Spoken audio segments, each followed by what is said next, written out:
Você sabe como a tecnologia e também a educação midiática estão presentes em sala de aula? Olha, existem muitas ferramentas e é isso que a gente vai falar no nosso Educa Podcast de hoje. E se você gosta do assunto, gosta de boas histórias, curte, compartilha, comenta e se inscreva aqui no canal. Bom, minha convidada de hoje é uma colega de profissão que foi bem cedo para a área da educação. É a Thalita Moreto, ela é professora, pedagoga, jornalista, também mestre em educação e tecnologias digitais. Muito obrigada pela presença, Thalita. Prazer é meu. Muito obrigada pelo convite. Espero poder contribuir um pouquinho aí com essa minha área de comunicação e educação, né, que é uma área já tão antiga, mas tão recente, né, devido aos últimos avanços da tecnologia. Então, eu espero que a gente consiga ter um bom papo. Com certeza, sempre tem novidade, né? Nunca não tem tédio. Não, nunca. Então, vamos lá. Vamos começar, então, Thalita, você explicando pra gente como que a educação chegou na sua vida. Começou com o jornalismo, depois foi bem cedo para a educação, como que foi? Começou na faculdade já, porque eu sempre gostei muito dessa área de educação, mas eu também gostava da comunicação. Então, eu optei para ir para a faculdade de jornalismo. E no jornalismo, embora eu gostasse muito da produção de texto, eu gostasse muito dessa comunicação, eu sempre me identifiquei mais com o jornalismo literário, né? Então, quem é da área até vai entender que o jornalismo literário ele é muito mais voltado para contar histórias, né? Então, livros, reportagens, eu sempre me identifiquei muito cedo, por exemplo, com Gilberto de Menstein. Quem foi pesquisar um pouquinho, né, vai ver que ele foi um ótimo jornalista investigativo, ele fazia livros, reportagens, depois ele migrou para a área da educação. Embora ele não tenha sido a minha inspiração na época na área educacional, ali na faculdade eu conheci a educomunicação, que é a junção da educação com a comunicação, né, que é uma vertente que já vem sendo estudada, né, desde a década de 70, com mais ênfase, mais ou menos, mas ela é pouco conhecida ainda, embora já existam até cursos, né, existam cursos sobre isso. Então, ali eu me identifiquei e percebi assim, que realmente poderia ser uma área promissora para mim, né, para o meu perfil. E logo que eu saí da faculdade, eu já entrei em programas que a gente chamava na época Programas Jornal Educação, que hoje a gente conhece como educação midiática, mas que é praticamente a mesma coisa. A única diferença é que na minha época, lá em 2008, nós não tínhamos a internet da forma como temos hoje. Então, nós tínhamos o jornal impresso, aquele jornal que ia em papel mesmo, papel jornal, para as escolas, e ali já trabalhávamos a educação midiática, a leitura crítica de jornal, a leitura crítica da mídia, e já era aí um começo de como você trabalhar uma boa parceria entre comunicação e educação. Então, a minha jornada no jornalismo, ela sempre foi voltada para a área educacional desde o início. Sempre teve essa paixão, né? Thalita, então vamos explicar para quem acompanha a gente, às vezes não tem muita noção como que é, né? Você leciona a disciplina de tecnologia educacional e educação midiática. Para quem não conhece, como é que é ali na prática, o que você faz? As aulas são na sala de informática ou não necessariamente? Como que é? Então, é engraçado porque quando eu falo educação midiática, para mim parece muito óbvio, né? Porque a gente fala educação física, todo mundo entende. Educação financeira, todo mundo entende. Educação alimentar, todo mundo entende. Então, educação midiática, para mim é muito óbvio. Daí eu comecei a pensar, por que as pessoas não entendiam? Então, assim, eu até chego numa sala de aula, primeira aula, às vezes até, né, já no segundo ano de aula, né, lembrando o que é educação midiática. E as pessoas demoram para fazer essa relação, né? Por quê? Porque a gente não tem o costume de falar a palavra mídia. A gente não tem esse costume de falar a palavra mídia. Então, o professor, quando vai numa sala de aula, ou até mesmo um profissional, quando vai dar uma palestra, ele não fala, quando ele vai exibir um vídeo, ele não fala, eu trouxe uma mídia para vocês. Né? Quando eu vou falar sobre um livro, eu não falo, eu trouxe uma mídia para vocês lerem. Quando eu vou mostrar uma imagem, eu não me refiro à imagem como uma mídia, sendo que tudo isso é mídia, né? Então, assim, para ficar mais claro, né, para as pessoas, o que é educação midiática? Sabe as antigas aulas de informática? Que quem é da década de 90, que é para a escola tinha, que a gente aprendia a ligar um computador, a criar um documento, abrir um Excel, abrir um Word, que era o que a gente tinha na época. A educação midiática é a mesma coisa, só que com as tecnologias atuais. Então, a gente fala mídia, a gente fala de tudo. A gente fala de internet, de computador, de celular, de mídias sociais, né, de redes sociais, de dispositivos móveis, de pendrive, de tudo que é relacionado à mídia. Então, as minhas aulas de educação midiática nada mais são do que as aulas atualizadas de informática que nós tínhamos na escola. Obviamente que a gente precisa de um dispositivo, né, na escola que eu leciono, e muitas que eu conheço, e outras escolas que eu já trabalhei, não existe mais esse laboratório de informática, porque hoje os dispositivos são móveis. Então, no nosso caso, existem dispositivos que vão para a sala de aula, que são os Chromebooks, né? Então, nas aulas a gente utiliza esses dispositivos. E a gente faz assim, as aulas não são apenas técnicas. A gente ensina, assim, com as tecnologias que nós temos hoje. Se a gente vai ser uma escola que vai utilizar Google, como tecnologias Google para a educação, o aluno precisa saber como que ele vai utilizar o seu e-mail, como que ele vai criar um documento na nuvem, vai armazenar no Google Drive. Então, a gente tem toda essa parte. Mas também a gente fala de fake news, desinformação, cyberbullying, golpes, inteligência artificial e todos esses assuntos que estão relacionados. Então, por isso que não é educação midiática e não apenas a aula de informática, mas seria uma evolução. Uma atualização das aulas de informática, né, com as ferramentas que temos hoje. Então tem muito material para você trabalhar, é só ter a criatividade aí, não entra na monotonia, né? Sempre tem coisa nova. A gente sempre tem alguma coisa, mesmo que não seja uma ferramenta, algum assunto envolvendo alguma situação no online, a gente tem algo para discutir. E é muito engraçado porque parece que as aulas nunca são monótonas, né?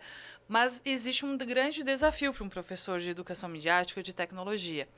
É que os dispositivos eles chegaram para os alunos antes das aulas. Então, até eles entenderem que eles precisam dessas aulas, que essas aulas não é para eles aprenderem a mexer no aparelho que eles já sabem no celular, mas sim o que fazer com aquele dispositivo, né? Da mesma forma, dou vários exemplos, eu utilizo muitos exemplos práticos do dia a dia. Eu conheço um carro, eu sei ligar um carro, mas eu sei dirigir um carro, eu não preciso de aulas para isso, né? Quando você pega um instrumento novo, você não precisa ler um manual.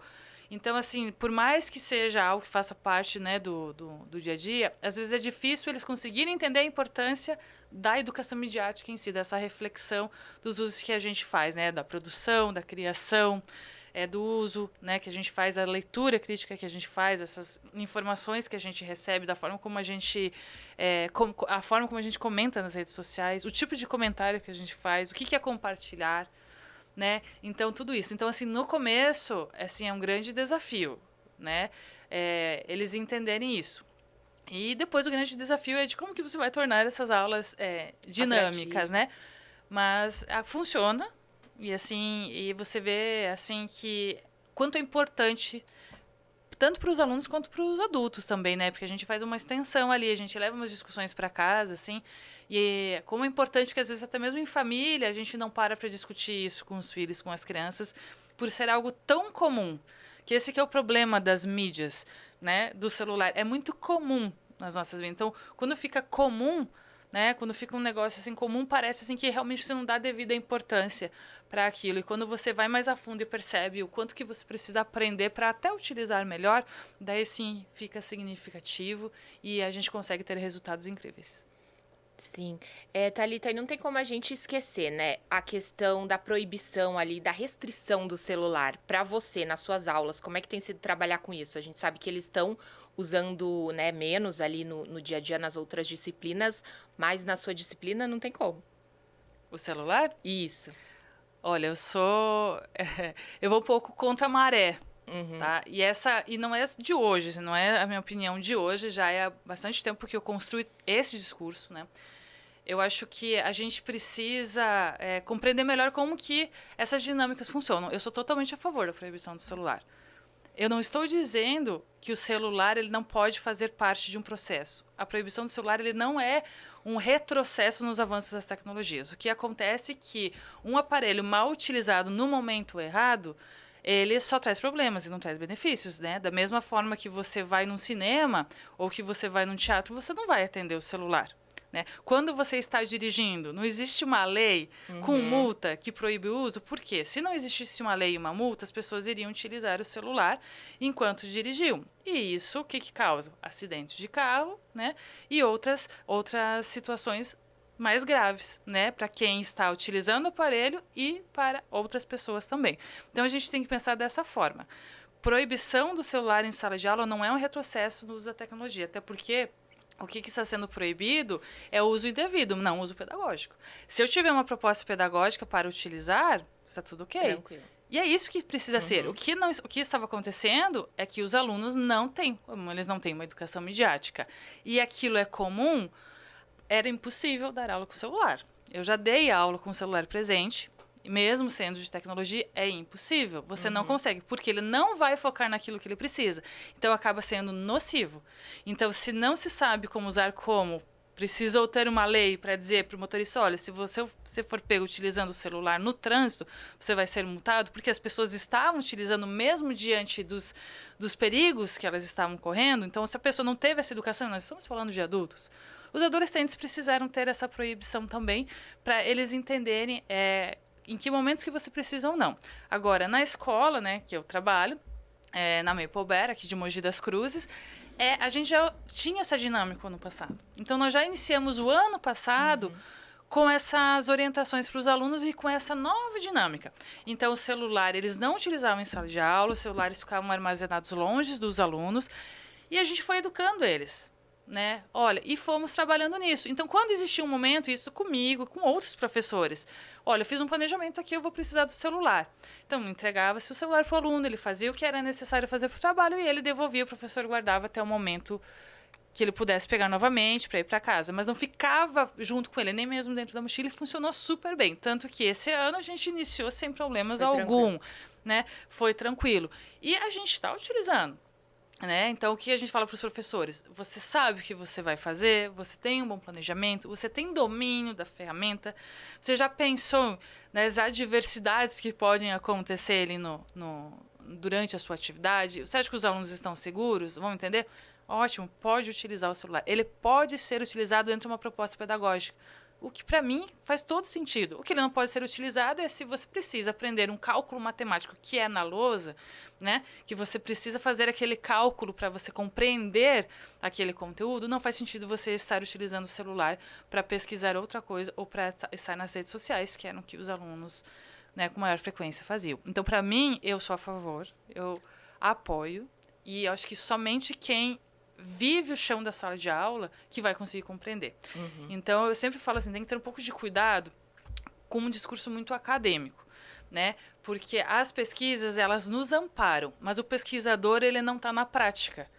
Então, às vezes, precisa ter um pouquinho mais dessa parceria de conhecimento, né? Porque quando a gente fala, mas é um retrocesso, como que os alunos, né, de uma escola que talvez não teriam os dispositivos, que nem nós temos o Chromebook, eles vão poder também utilizar o celular nos momentos apropriados. Agora, o que precisa entender é que não dá para deixar na mão, porque eles não têm ainda a responsabilidade de uso, porque eles não tiveram uma educação midiática. Então, a gente está falando de educação midiática desde 2022. Então, tem aluno que foi ter isso com 16, 17 anos de idade. E foi muito tarde, então ele passou a vida escolar dele inteira. Ele acompanhou o avanço do celular, as pessoas entregando o celular, as pessoas olhando para ele e falando assim, você já sabe mexer, porque esse é o discurso normal de todos os adultos. Já sabe mexer, olha só, já tem habilidades. Que é um desconhecimento, né? Que o manuseio é uma coisa, né? Usar corretamente. É outra coisa. Então, se ele já tem tudo isso, foi ter educação midiática com 16 anos, ele não vai ter. Ele sozinho ter esse autocontrole de que agora, né, vai fazer mal para mim ficar olhando a rede social, que eu não preciso olhar aquela postagem agora, que eu posso ver depois da aula. Então, por isso que, da mesma forma que foi necessário ter uma lei com multa para a pessoa não usar o celular no trânsito, foi necessário ter uma lei também com multa para as escolas, né, com penalização para as escolas, para os alunos não usarem mais o celular. Porque daí, pelo menos, a escola tem uma justificativa. Olha, você não vai mais poder o celular porque agora é lei. Não é só porque a escola está proibindo. Né? Tá certo. Thalita, eu estava pesquisando seu trabalho, eu vi que recentemente, né, você usou um livro como base ali nas suas aulas, que tem uns temas bem atuais também, do que a gente já está falando. A gente separou aqui a capa do livro, O Segredo da Caverna, né, do Wagner Bezerra. Você trouxe o livro? Eu trouxe o livro aqui. Também aqui. Como que foi esse trabalho? Conta pra gente. Então, já tem uma longa história, né? Eu conheço o Wagner desde que ele lançou o livro, até um pouquinho antes, né? Esse livro é de 2010, eu sempre confundo 2011. E ele faz um diálogo com O Segredo da Caverna de Platão, só que ele transforma, tanto que é O Segredo da Caverna, a fábula da TV e da internet. Então, ele faz toda uma analogia de como que seria se as pessoas ficassem presas numa caverna, que no caso que, na época de 2011, né? seria a TV mais ainda do que a internet, né? Devido à época, presas nas imagens, nos discursos, né, presas até mesmo nos seus pensamentos, né, no que elas acreditam, né, porque o segredo da caverna nada mais é do que pessoas presas que veem só sombras e acreditam que aquilo é o mundo e não têm coragem de sair da caverna e ficam acorrentadas por aquelas sombras. E a TV é a mesma coisa, então ele faz esse discurso, ele faz essa comparação. E eu li esse livro, fiz um trabalho com os alunos do 6º ano, isso foi o ano passado. 6º ano são os alunos, até para compreender. Ensino Fundamental 1, do 1º ao 5º ano, eles não têm aula de educação midiática e tecnologia. Eles já têm uma experiência com outras ferramentas, mas não uma aula para isso. No 6º ano, eles já começam a ter. E usar as ferramentas e o computador com mais frequência. Então, nas nossas aulas, a gente lia o livro, daí eu fui introduzindo, né, ferramentas, no caso lá na escola, a gente utiliza Google, né, é uma escola Google, referência Google. Então, é tudo Google. O e-mail institucional é Google, a gente usa tudo na nuvem, Google Drive, Google Sites, Google Planilhas, eles fazem tudo no Google. Então, a gente criou um site e daí cada leitura do livro, eles tinham que criar um post e colocar uma imagem, exatamente como eles veem nas redes sociais. Então, a gente lia o capítulo, fazia a reflexão e o que eles entendiam, eles tinham que criar um post, então eles criaram um site e cada capítulo, são 6 capítulos, eles criavam um post curto, né? E tinham que buscar uma imagem que refletisse aquele post. A gente foi até o fim. No fim, eles tinham que fazer um complemento. Tá, e agora? Como que continuaria? Porque agora a gente tem o quê? Inteligência artificial, smartphone. Né? E daí eles criaram o último capítulo. E daí foi muito legal que daí esse trabalho, o Wagner Bezerra já tinha me apresentado no final de 2022.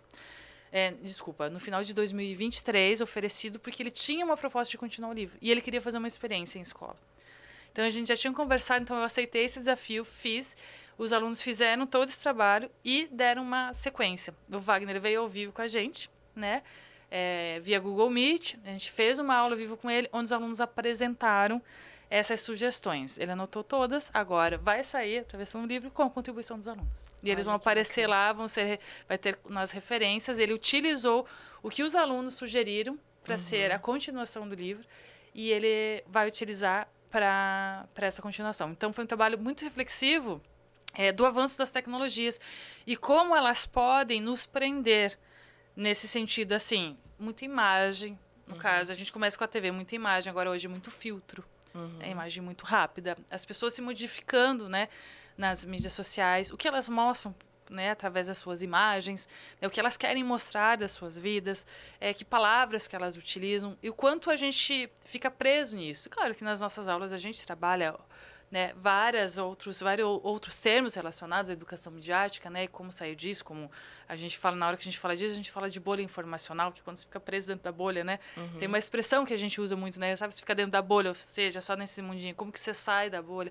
Então, a gente faz muito essa reflexão e o livro nos ajudou muito nesse sentido. Eles ficaram muito orgulhosos, né, de saber que realmente, assim, o trabalho deles foi valorizado nesse sentido, assim, que eles vão participar do livro. Eu lembro que quando a gente terminou a apresentação com o Wagner, a única coisa que eles queriam saber é se o nome deles ia estar lá na referência, né? E tá sim, vai estar. Que bacana. E até é interessante a gente falar sobre livro também, porque essa geração, às vezes, a gente tem a noção de que não gosta tanto de ler ou não para tanto para ler. Você trabalhando um livro também incentiva. Com certeza. E eu trabalho, por mais que eu trabalhe com tecnologia, eu trabalho muita coisa impressa também com eles. Né? A gente trabalha muita coisa impressa, assim. Porque eles têm que sentir também, né? Eu acho assim que eles têm que sentir que o mundo é real, né? Eu gosto muito de trabalhar o eu, o outro e o espaço. Que o espaço virtual e o espaço onde eu estou ocupando agora fisicamente, eles podem ser diferentes, mas as pessoas são as mesmas. Então, a gente precisa entender que a gente fala, né, desse espaço que a gente hoje a gente mescla, né? Ao mesmo tempo que eu estou presencial aqui, eu também estou online a partir da minha presença digital, né? De um perfil que eu tenho, de uma foto que eu publico, dessa interação que eu faço online. Então, acho que é importante a gente entender que a gente não é só quem a gente é online, né? Quem a gente é nesse mundo, que faz parte desse mundo, né? E quais responsabilidades que a gente tem nesse mundo, como a gente tem no mundo digital. Então, eu faço muito esse jogo, né? Até mesmo para eles entenderem que a tela não protege, que a pessoa é a mesma. né, desse reconhecimento do espaço e dessa responsabilidade. Então eu trago muito livro, a gente faz assim, às vezes a gente faz também atividades assim que a gente imprime, coloca e pede uma interação escrita, um comentário escrito, né? A gente faz muita coisa com QR Code, daí coloca lá para os alunos da escola mesmo terem acesso, né, para mostrar assim, olha, não tá só no digital, né? Isso tem um impacto na vida real, né? Então, o livro foi uma experiência, que por mais que eles tenham feito tudo no digital, dentro de um site, agora vai ser publicado no livro. Então, eles tinham que ter uma responsabilidade. Eu acho que isso coloca essa responsabilidade de eu encontro autor no mundo digital. Então, isso é importante. Muito legal. Agora a gente vai ver uma pergunta de uma mãe que acompanha o nosso Educa. Queria fazer uma pergunta para você, Thalita. Ó, tá aqui na tela, deixa eu ler. Ó. Antigamente, ter uma aula com qualquer tecnologia envolvida era uma grande descoberta. Uma enorme oportunidade de estar em contato com algo que não fazia parte do dia a dia. Hoje, ainda é possível prender a atenção com a tecnologia educacional, mesmo com esses alunos já estando aí tão expostos a esse universo? Quem perguntou é a Lenina Veloso, ela é mãe da Luísa. É possível sim, mas é difícil. Tá? Dizer assim, que é tudo uma novidade, não. Novidade não é, né? Você pensar que você vai chegar na sala de aula, né? Com uma aula maravilhosa achando que eles nunca viram, não é bem assim que funciona. Então, o que eu procuro fazer? A gente consegue, sim, prender a atenção. Então, é importante entender que tecnologia educacional é qualquer tecnologia que tenha um uso educacional. Então, não é uma tecnologia diferente, né? É qualquer tecnologia que você faz um uso pedagógico e um uso educacional dentro da escola, ou até mesmo um uso pedagógico para estudo, enfim, que tem essa viés educacional. Então, com os alunos, o que eu faço? Eu trago propostas de uso diferentes. Tá? Então, por exemplo, eles gostam de jogos, vamos criar um jogo? Daí eu já vou ensinando outras habilidades de responsabilidade com eles, né? Então, assim, eles, por exemplo, criaram um documento hoje. A gente precisa saber digitar corretamente, porque eles são muito da abreviação, né? Digital e-mail. As empresas hoje trabalham com e-mail. Quando você for para o mercado de trabalho, você vai precisar se comunicar, escrever um e-mail corretamente, né? Vocabulário, ter uma estrutura. Mas para eles é chato. Ai, meu Deus, tem que abrir um documento, tem que escrever. Então, o que a gente faz? A gente pega um assunto de interesse, a gente envolve eles numa pesquisa, a gente faz eles dialogarem com outras pessoas, eles filmam, podem filmar ou podem gravar entrevistas, para então eles produzirem e entenderem a dinâmica daquele documento. Então, a gente trabalha com interesse pela tecnologia de forma educacional, com outras formas. Não são tecnologias diferentes, mas a gente tem que fazer outros caminhos para chegar no interesse do aluno, né? Então, ele é um pouquinho mais difícil justamente porque para trazer esse estímulo. Exatamente, para trazer o estímulo, para não cair, mas isso é chato. Né? De novo, eu já sei entrar, já sei como é que funciona. Então, você tem que trazer algo diferente para ele falar, não, mas isso eu não sabia. Né? Algo assim que chame a atenção para ele falar, não, tá, eu sei que existe, mas essa parte eu não sabia. Então, vamos fazer essa parte? Então, você tem que ir muito por esse lado, assim. Com certeza. Eu separei também uma notícia da educação para você comentar, Thalita. Léo colocou aqui na tela, ó, cresce o número de crianças de 0 a 8 anos com celulares próprios. A gente já falou um pouquinho de celular, mas é sempre bom reforçar. Essa idade aí, muito preocupante, né? Ter um celular próprio, né? Nesse caso aí da pesquisa, que é do ano passado, a notícia saiu em fevereiro desse ano, no Porvir, né? É preocupante, né? Uma idade, são muito novos. Sim. Até essa pesquisa é da CETIC, né? Não me engano, que também promove o Dia da Internet Segura.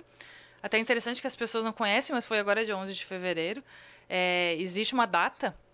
Tá? Então, esses órgãos que trabalham, que fazem pesquisas, que trabalham com tecnologia e fazem pesquisas e acompanhamentos justamente para ter essas estatísticas de saber quais aparelhos estão sendo utilizados, os sites mais utilizados, essa questão de faixa etária. Né? Existem muitas pesquisas que mostram assim, o que cada faixa etária tem preferência. Eles têm um dia que é sempre na segunda, terça-feira de fevereiro de cada ano. É tipo o Dia das Mães, né? Não é uma data específica, assim, não é um dia específico. Onde eles se reúnem em vários países e fazem diversas ações, daí palestras, oficinas, fóruns disponibilizam materiais, a gente que é um dos parceiros, justamente para discutir. Tá? E uma das questões que são muito discutidas é essa questão da faixa etária. O que acontece que a gente precisa entender? É novo, claro, imagina, 0 anos, né? Tem meses. Não sei se é uma questão, talvez a pesquisa seja um pouquinho mais específica. Eu não sei se uma criança de 0 meses tem um celular próprio, mas eu acho que já tem acesso ao celular, que é o comum. A gente vê isso na nossa sociedade. Qualquer lugar público que você vá, você vê uma criança com uma tela, um tablet, né, ou um celular. Porque isso faz parte da nossa sociedade, isso faz parte do cotidiano nosso, dos pais. Né? Então, como antigamente os nossos pais tinham uma distração, que era uma televisão ou algo assim, né? Eu brincava muito na rua de casa, né? Quando eu era criança. Eu sou criança da década de 80. Então, eu brincava na rua.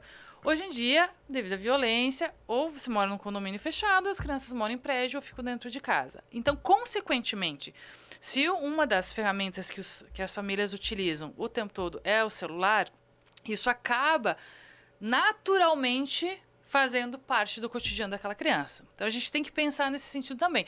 Eu acredito que é quase impossível você proibir, a não ser que você também não use e que ninguém use. E eu tenho um pouco de medo disso, assim, dessa proibição. Porque você pode abolir qualquer tipo de tecnologia na sua casa, o que eu acho um pouco difícil, porque hoje a gente precisa para várias ações nossas do dia a dia a gente utiliza. Mas daí você proíbe dentro de casa, você põe o pezinho para fora, a primeira coisa que você vê é uma pessoa com celular. Daí como que você vai orientar aquela criança?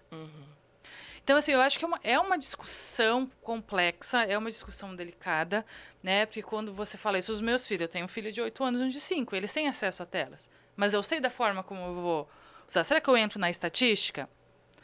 Entende? Agora, assim, eu não posso proibir, porque eu trabalho com tecnologia, eu sempre estou com um computador. Eu sou a coordenadora de tecnologia da escola dos meus filhos.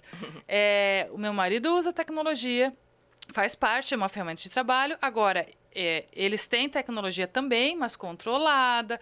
Tem toda uma série de situações, eles brincam também, então existe um equilíbrio. Agora, eu entro também nessa estatística, de como que essa estatística ela está sendo medida. Porque você proibir 100% e dizer que é totalmente nocivo, eu também acho errado. Porque não é nocivo. Se fosse nocivo, a gente também não saberia utilizar. Então, como faz parte do nosso cotidiano, a gente tem que saber como medir. Né? Eu volto naquela questão. Tem o acadêmico e tem a prática. Então, a gente tem que ter um pouco de cuidado, né, quando algo é muito rígido. Né? Quando é muito rígido. Então, você tem que cuidar. Eu acho que proibir e dizer que não vai usar... Eu acho até perigoso isso dentro de casa. Porque a primeira coisa que a criança vai fazer fora de casa, né, é ter acesso a algo que ela tem tanta curiosidade, que ela vê as outras pessoas fazendo, que ela é proibida. Então, eu prefiro eu entregar, eu ensinar e eu controlar, do que sair do meu controle e fazer de forma que talvez eu desconheça. Então, não vou dizer que tem pessoas que não sabem como utilizar e orientem errado seus filhos. Vai ter. Mas eu acho que faz parte, a gente precisa entender que a tela faz parte. E não adianta também a criança nasce, você está com o celular na cara da criança, tirando foto, e depois não querer que ela tenha curiosidade de pegar. Então, a gente tem que colocar um Pokémon na consciência. Então, para de postar foto do bebê para depois falar que é ruim ele ter acesso à tela.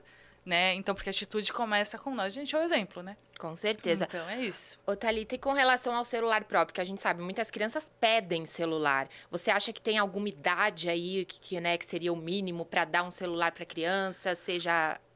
Tem como dizer, assim? Ou depende muito, vai de mãe, às vezes, né? Até de educadores. Como que você acha? Eu acho que depende do uso. Porque quando a gente fala celular, a gente... automaticamente o nosso pensamento vai para a ligação, ter um celular para ligar e vai usar o WhatsApp. Mas hoje, por exemplo, os meus filhos têm para assistir e para ter os jogos educativos deles. Eles não têm chip, não têm WhatsApp nem nada. É como se fosse um tablet. Então, eu acho que às vezes fica um pouco confuso. Pode ter tablet, mas não pode ter celular. Mas o celular está funcionando como tablet. Então, eu acho que depende. Assim, para ter acesso indiscriminado, por exemplo, já tem um celular com um chip onde tem uma comunicação com alguém via um WhatsApp, já tem acesso a redes sociais, aí eu colocaria de 12 anos para cima, tá? E ainda com bastante acompanhamento. Né? Então, como eu falei, mas assim, os meus filhos, eles têm celular para assistir. Então, eles têm os vídeos deles, têm os jogos deles, tudo controlado. Eles não fazem nada sem eu permitir, inclusive o tempo de uso, né? O tempo que eles vão ter de tela, o horário de bloqueio, tudo isso é controlado. Mas eles só fazem isso, eles não fazem outra coisa. Não tem login de nada, o login é meu, não tem acesso a nada. Assim, por eles próprios. Então, ele funciona como se fosse uma televisão pequena, como se fosse um tablet. Então, agora, se a gente for pensar no uso do celular, daí sim como um adulto utiliza, né, com essa autonomia de ter ali contas, nem que seja uma conta de e-mail, uma conta de uma rede social, né, de você ter ali um acesso a uma ferramenta de comunicação, como o WhatsApp, que você vai se comunicar, daí eu acho que tem que ter um certo acompanhamento. Só eu acredito assim, você tem que avaliar a maturidade da criança. Mas eu acho que a partir dos 12 anos aí, antes disso, eu ficaria um pouco receosa. Complicado, né? Uhum. E a inteligência artificial, você tem trabalhado em sala de aula também? A gente sabe que é uma tendência também na área da educação, porque tem vários recursos aí que ela pode ajudar, mas lógico, né? Tudo, como tudo, tem que ter cuidado, tem um limite. Sim. Também não tem como a gente fugir da inteligência artificial. Está em tudo, né? Em todos os lugares que a gente olha. Falou, não tem mais, já se misturou. Né? Chega uma hora que você está usando inteligência artificial e nem sabe. Na verdade, a gente usa há bastante tempo. É que ficou popular ano passado, né? Mas assim, a gente usa há bastante tempo, né? Quando veio o ChatGPT, todo mundo falou, nossa, inteligência artificial. Né? Todo mundo já estava usando o Google há quanto tempo? O Waze, o iFood, né? E assim... E não dava conta, porque ninguém falou, isso é uma inteligência artificial. Então, sim, a gente já usa com os alunos, né? Principalmente o ChatGPT, porque tá muito fácil, né, de utilizar. E eu utilizo muito com eles, a gente faz essas discussões. E eu utilizo muito com eles na questão assim, que pode usar, mas tem que saber como. É a mesma coisa. Né? Vou dar um exemplo recente, hoje mesmo, uma aula que eu dei hoje. Né? Então, assim, eu tratei sobre golpes na internet, isso com alunos mais velhos. A gente está já um longo trabalho, assim, que as minhas aulas nunca são elas não finalizam em uma única aula, né? Não é 50 minutos e acabou. Então, é sempre uma construção, né? Então, já faz algumas aulas que nós estamos discutindo sobre golpes na internet utilizando inteligência artificial. Então, os alunos fizeram uma pesquisa. Eu trouxe um caso muito sério, né? Envolvendo perda de dinheiro, né? Envolvendo pessoas famosas, que pessoas golpistas utilizaram, né, pessoas famosas para aplicar golpes e roubar, né? Então, casos que ficaram muito conhecidos mundialmente. Então, eu trouxe isso como exemplo. A gente fez uma pesquisa, foi entender como que a inteligência artificial pode ser utilizada. Daí, eles começaram a lembrar de várias situações que eles já ouviram falar, que familiares passaram, né, online. Depois disso, então, agora a gente vai aprender a usar o ChatGPT. Quiser aprender a usar, eles já utilizaram, mas vamos entender o ChatGPT. Vamos começar pelo ChatGPT. Então, eles criaram um texto e daí eu fui dando dicas. Como que a gente usa de forma saudável o ChatGPT? Vamos utilizar, vamos colocar lá e fazer os pedidos certos, porque é uma inteligência artificial que ela funciona por pedido. Você pergunta. E se você não sabe perguntar, é igual ao jornalismo, não é? Jornalismo, se você não faz a pergunta certa, a resposta não vem da forma como você precisa, né? Então, quantas vezes um jornalista precisa reformular a sua pergunta até que seu entrevistado responda o que ele precisa responder, né? Porque às vezes o entrevistado não entende a pergunta. Daí o ChatGPT é a mesma coisa. Se ele não entender direito o que você quer, ele pode te dar algo que você não precisa, ou algo que não seja legal. Então, vamos aprender a fazer as perguntas certas? Vamos utilizar correção gramatical, né? Como que o ChatGPT pode melhorar seu texto? Que pergunta que você vai fazer? Daí eu ia dando, faça essa pergunta para o ChatGPT. Coloca lá seu texto. Gostou? Ah, não, chega, não ficou legal. De que forma que você pode perguntar diferente? Tá? Daí a gente foi fazendo todo esse trabalho. Eu falei assim, agora eu faço o seguinte, vamos criar uma imagem. Vamos pedir para o ChatGPT criar uma imagem. Você já fez o texto, com base no seu texto. Que tipo de imagem que você acha que fica adequada? E vai descrevendo. Eu quero uma imagem de uma pessoa sentada na frente de um microfone. Veja o que aparece. E a gente foi fazendo esse trabalho. Então, eles construíram um texto, uma imagem, utilizando inteligência artificial com base em fatos reais. Mas eles não copiaram o texto do ChatGPT. Eles utilizaram para melhorar o seu texto, para melhorar a sua pesquisa. Daí a gente vai ter uma continuação. Mas, assim, é um exemplo de como você vai educando. Eles não dizem assim, não pode usar. Não, você pode usar. O que não pode é fazer errado. Então, por isso que a gente tem educação midiática. A educação midiática fala isso. Né? É o uso consciente e responsável das mídias. Então, é para usar. Esse assunto encerrou para mim. Tem que usar, pronto. A gente vai usar. E chega uma hora que não é nem mais por vontade própria. Assim, você vai usar. Mas é o como aí. Então, assim, é uma atividade simples. Simples, mas que já... Porque daí eles começam a entender que fazendo as perguntas certas para a inteligência artificial, eles têm resultados melhores e mais rápidos. Então, assim, é todo um processo também de comunicação. E a inteligência vem para ajudar, né? Não para substituir. Então, tem que ter essa consciência, né? É esse o papel dela. Ela não pode substituir. Né? Eu sempre brinco. Eu falo, se vocês colocarem ele pro ChatGPT fazer tudo, daqui a pouco vocês não vão mais conseguir pensar. O seu cérebro vai ficar preguiçoso. Você vai perder a criatividade, você vai perder suas ideias, para tudo. Não só para o trabalho da escola. Então, assim, a gente precisa ter essa cautela, né? Por isso, como utilizar é essencial para a sua saúde mental. Eu falo assim, até para, né, para você, né? Verdade. Thalita, vamos parar de falar um pouquinho de tecnologia, a hora do nosso momento nostalgia aqui no nosso Educa, porque a gente sabe, os professores, os educadores também já foram crianças um dia, né, Thalita? Sempre bom recordar. A gente tem a foto aqui da Thalita quando estava na escola. Que foto que é essa? De que ano que é, você lembra? Eu escolhi essa a dedo, essa foto, porque eu sempre gostei muito de escola. Eu fugi de casa, morava em bairro, né, quando era pequenininha. E na minha época, você, se não fosse, assim, escolinha particular, assim, você só ia pra escola com 4 anos. Não tinha antes disso. E eu tinha 3 anos e pouquinho, morava na frente da escola e eu fugia. Com 3 anos, eu fugia de casa, atravessava a rua. Pra ir pra escola.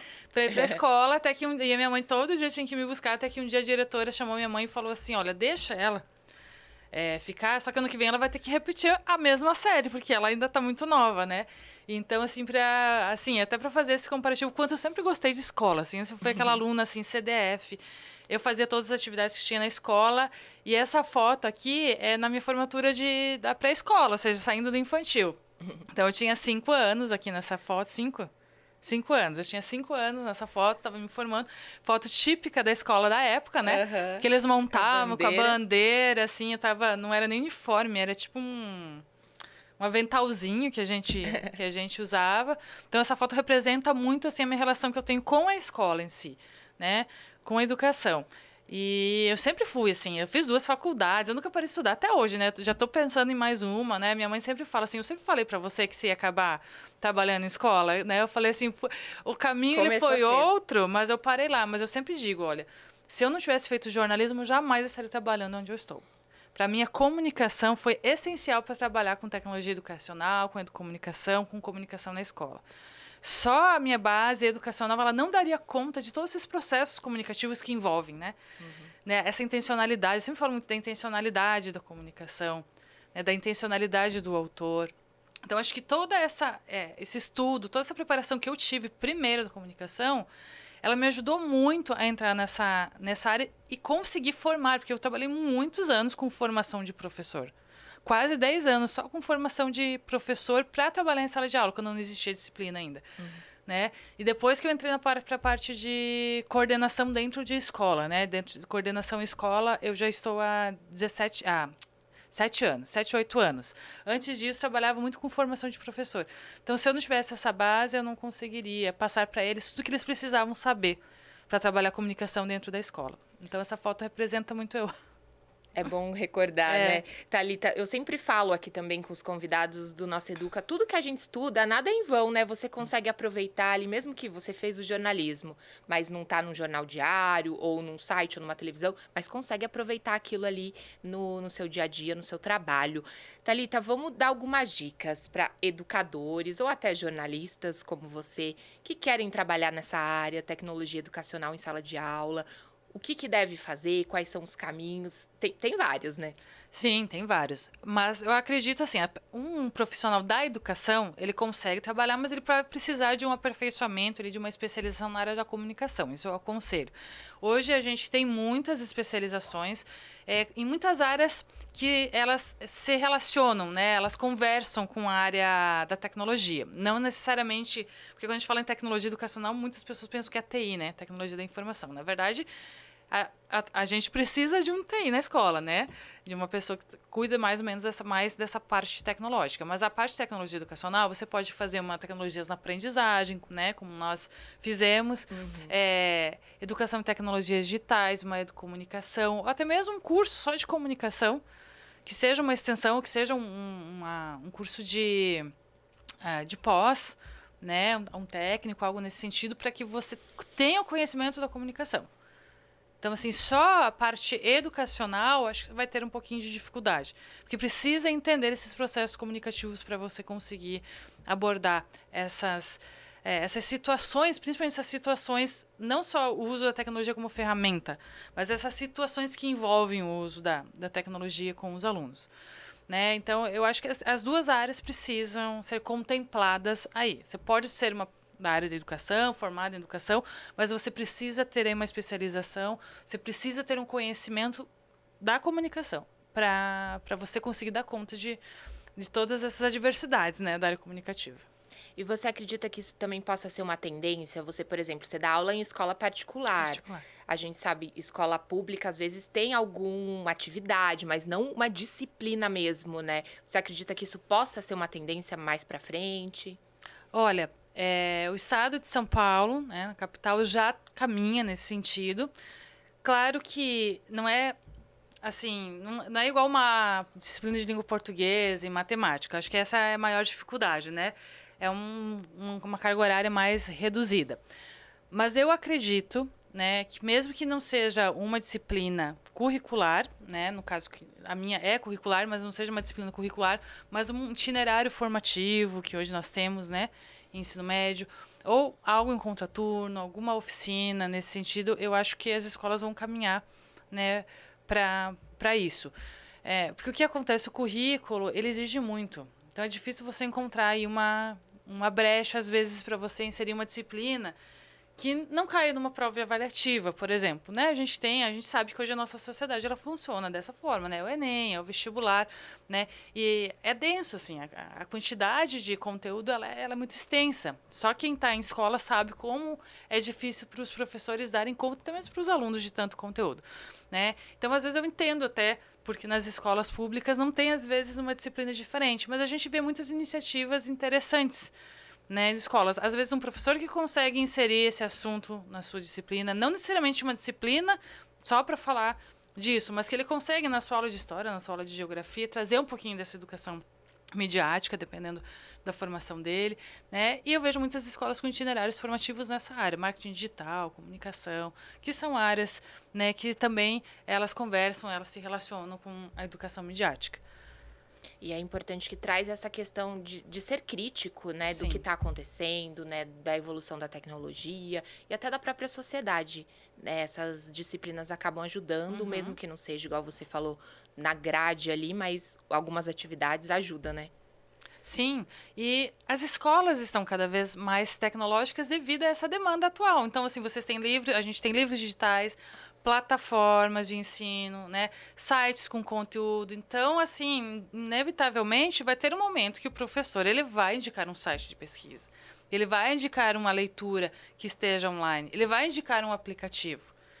Isso, na hora que ele está indicando o aplicativo, ele já está ensinando o aluno como utilizar, que seria o ideal. Olha, a gente vai fazer aqui esse trabalho. Vocês vão consultar esse site, porque esse site tem fontes confiáveis. Você já está fazendo um direcionamento e uma educação midiática ali. Você está dando a fonte, está dizendo o que é fonte confiável, está dizendo para o aluno onde que ele vai pesquisar. Você já ensina para ele onde ele não deve ir. Então, ensina, olha, baixa esse aplicativo é confiável, é da loja de aplicativos, ele funciona dessa maneira, você vai fazer o login aqui. Então, essas pequenas situações onde o professor, dentro da sua disciplina, ele pode ensinar o aluno como que ele vai utilizar uma tecnologia, já é uma educação midiática, né? Já é uma forma dele estar direcionando e conduzindo aquele aluno pelo melhor ambiente online que ele possa estar, pelo menos naquele momento da pesquisa. Então, acho que esses detalhes já vão ajudar muito, assim, nessa educação midiática na comunidade escolar. Até porque hoje você fala qualquer coisa para o aluno, ele já vai lá no Google pesquisar. E assim, eles não sabem muito não como pesquisar, às vezes nem os adultos. Né? Então, assim, até pesquisar no Google a gente precisa ensinar.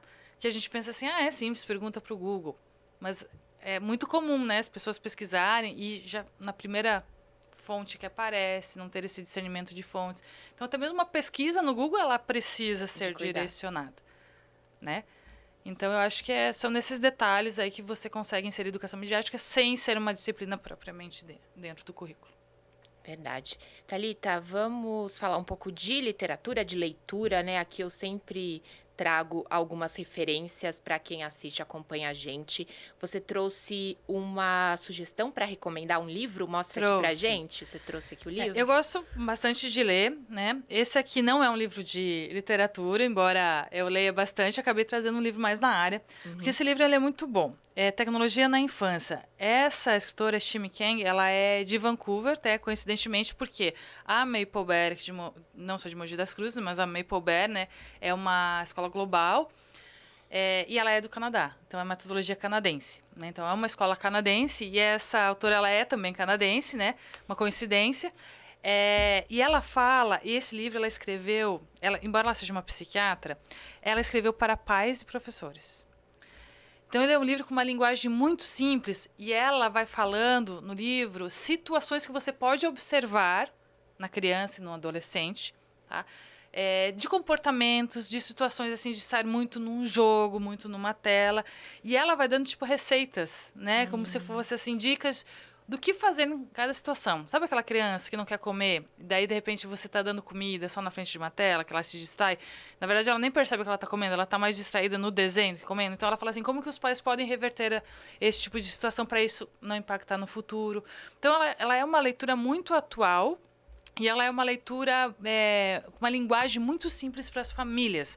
Eu utilizo esse livro, né, nas minhas aulas também, no meu planejamento, mas eu recomendo muito para pais. Então, ele é grossinho, assim, parece, tá todo marcado, ó. Uhum. Ele parece, assim, muito extenso, mas ele não é uma leitura simples, ó.